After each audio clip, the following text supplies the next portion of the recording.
This is Robert Kiyosaki for INFOWARS.com. Millie Weaver reporting for INFOWARS.com. We're here in Bozeman, Montana at the Red Pill Expo with a very special person. Now, he was one of the speakers. This is Robert Kiyosaki. Right. Now, Robert, you did a great job on your speech, but I really have been dying to ask you, what advice would you give to millennials that are struggling financially? Well, I always ask people, what did you learn about money in school? And for the answer for most people is nothing. They all learn economics, balance a checkbook, but that's really not money.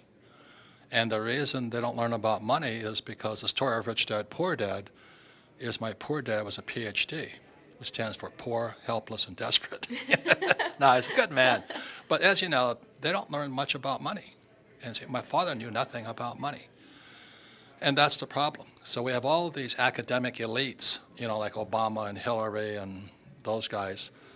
They run the country with no financial education. Well, I have always found it so bizarre that in school they don't even teach people how to do their taxes. Yet, you should know something about taxes because as an American you're required to at least file taxes for the most part. But, Robert is the author of many books. Can you tell us about some of your books? Well, Rich Dad, Poor Dad is it was on the New York Times bestseller list for almost 7 years, plus 3 other books. It was four in the top 10. And I flunked out of school because I can't write. I'll mention that. But anyway, they yanked it because they didn't like a capitalist book being on their bestseller list. But if you look at Publishers Weekly, my book, Rich Dad, Poor Dad, is still number 3 to number 1. But the New York Times will not recognize it. And I think that's kind of telling about the media and what's really going on. Is because most journalists are like my poor dad, very smart people. I think they mean well, but without financial education, they have to take a point of view that the rich are evil and greedy. The rich don't pay taxes. And America was born as a tax-free nation. And now they think paying taxes is patriotic. So, our problem is our leaders have no financial education. That's why we're going broke. They're a bunch of crooks. Do you think that a lot of the reason that so many wealthy business people like Donald Trump, that they're not paying taxes? Well, I know you showed that amazing model and how there's 2 different sides and they're thinking obviously on a different level. But do you think that it could be partially because they have the means to hire tax attorneys and accountants and people that are so aware of all of this? Absolutely. Business is a team sport. In school, I was a C student, and I always sat next to the A student. That's called cheating in school. But in the business world, that's called smart business procedure. Right. So I hear people complain about the bureaucrats. My poor dad, most of my family are bureaucrats, highly educated bureaucrats. And they complain about them. Man, any businessman can kick their butt. Financially, you know what I mean? Yeah. So when I hear somebody complaining about the bureaucrats, I'm going, boy, you must be Pee Wee Herman or a wimp or something. So when I go into a meeting with the IRS, I just go with my accountants and my attorneys. And we have a nice discussion on tax law. And that's how I got smarter as an entrepreneur, because I'm not a very smart guy, academically. But my accountants and my attorneys educate me, and they're not mean, they're smart, they're tough, they know what they're talking about. So that's how I got smarter. Now, if you're an employee, you don't need accountants and attorneys because there's nothing an accountant attorney can do you for taxes. You get one of, I think, a W-2 or something, and you wonder where the money went every time you look at your paycheck. An accountant can't help you. So that's why going to school, getting a job from a financial point of view is really a bad advice. Well, we've seen how a lot of these college kids, they're taking out these huge loans to go to school, and then we're seeing how their degrees are being lower and lower valued as more and more people get them because they can all get access to these loans. What do you think about that situation? What would you advise students thinking about going and taking out a big college loan? Well, as I always say, there's good debt and bad debt. And good debt is debt that makes you richer, and bad debt is debt that makes you poor. Like you buy a house, that's bad debt. Credit card debt is generally bad debt. car is bad debt. Whereas if I borrow money to buy real estate, it makes me rich. So that's good debt. So if a kid goes into school, they take out the student loans and they frivel it away, and then they don't graduate. That's when that student loan becomes an albatross around their neck. So before a student takes out a student loan, they'd better be really sure they want to graduate. Because if they don't graduate, and graduating is doesn't save you, but you're a little better off. If you drop out, you're finished. That's the tragedy.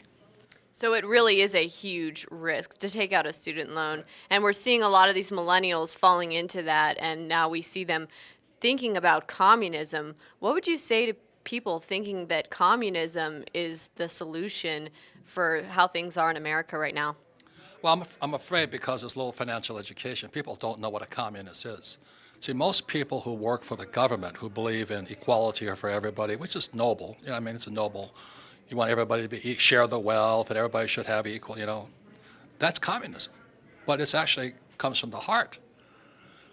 And they don't know what communism is. And we have more communists in government and in the school system, good people, but they don't know they're communists. Yeah. Do you know what I mean? They're just good people. My whole family leaned left. They're good people. They don't understand why I have hundreds of millions of dollars and everybody else is starving. Well, it's a different education. So they want me to share my wealth, which is communism. They want me to give, take from the rich and give to the poor. That's communism. If you support that, that's fine, but I'm a former U.S. Marine, 2 tours in Vietnam. I didn't fight for communism. I fought for capitalism. That's the difference. And we've seen how Donald Trump obviously has the rich dad mentality. I mean, he is so successful and he's a very savvy businessman. And I think that's why a lot of people were so curious to see how he would do as the president, let's see if a businessman can actually do a better job running the country than a politician or a bureaucrat, so to speak. So you said you know President Trump, and it seems like you knew him pretty well. What can you tell us about him? Well, first of all, he and I wrote 2 books together. I'm the only other person that shared the cover, and we're supposed to write the 3rd book, except I said, hey, it's time to write the 3rd book. He goes, I'm sorry, I'm running for office. I said, good luck. No, he is a fantastic man. You look at the man through his children. His children are magnificent, and they're fantastically, they're polished, smart, savvy, well-disciplined. But in dealing with Donald, he's straight, he listens, makes decisions quickly. And I think that's his Achilles heel. Because bureaucrats, all they want is to keep their job. They're not here to get the job done. So I feel for my friend Donald. He's a great man. He has the same disease I have, foot and mouth. Or tweet and mouth, whatever you want to call it. Tweet and mouth. But, and I'm so politically incorrect. That's what he is, and it's unfortunate, Everybody said, well, stop tweeting. It's like, well, it's Donald. And people look at it as et tu kufufu or something he tweeted. At the same time, he went to NATO, and he said to NATO, pay up. You guys are not paying your bills. Then he went to Saudi Arabia and says, let's kick ISIS's butt, That's the kind of leader he is, but the press never covers that. And what people don't cover is that, and I'm not Republican or Democrat, I rather stay neutral. President Obama was a fellow Hawaiian, or maybe he's from Argentina, or wherever else he could be from. South America? No, he's from Africa, that's right. But anyway, he gave Iran $150 billion. Iran is the biggest exporter of terrorism in the world, next to Qatar. Then he released those Guantanamo guys, and he says, I want you boys, you be good boys now, and you promise not to be terrorists anymore.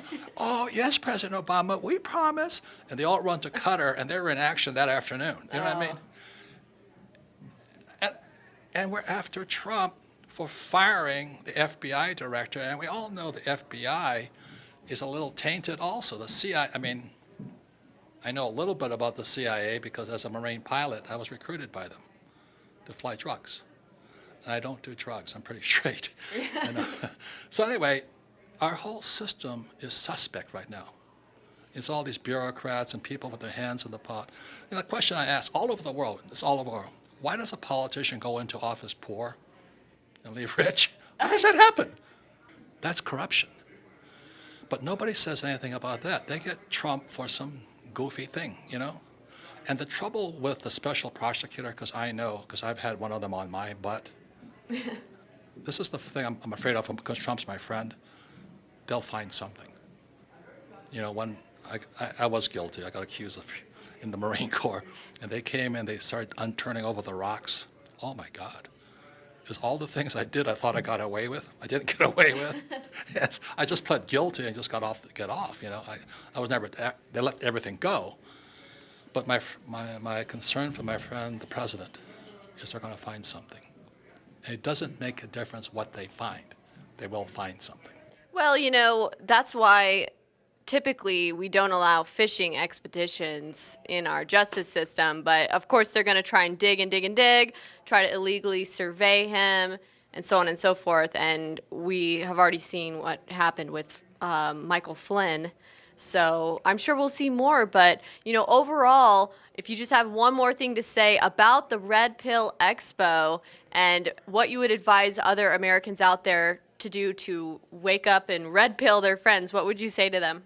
Well, I thought it was funny. The local media here in Bozeman calls us a white supremacist meeting. I'm not white. I had to crack up, you know. I mean, they just label us. But anyway, the Red Pill Expo was for out-of-the-box thinking. I came here as a participant as well as a speaker because I need new ideas. I need some out-of-the-box ideas. And that's why I come to the Red Pill Expo. You come for the out-of-the-box ideas because that's what we need today. Today, America's in serious, serious, serious trouble. And all of us need to be more vigilant, not less vigilant. Well, thank you so much, Robert. And we all really enjoyed your speech. So thank you so much for giving us this time. And thank you to InfoWars because you guys are doing a great job.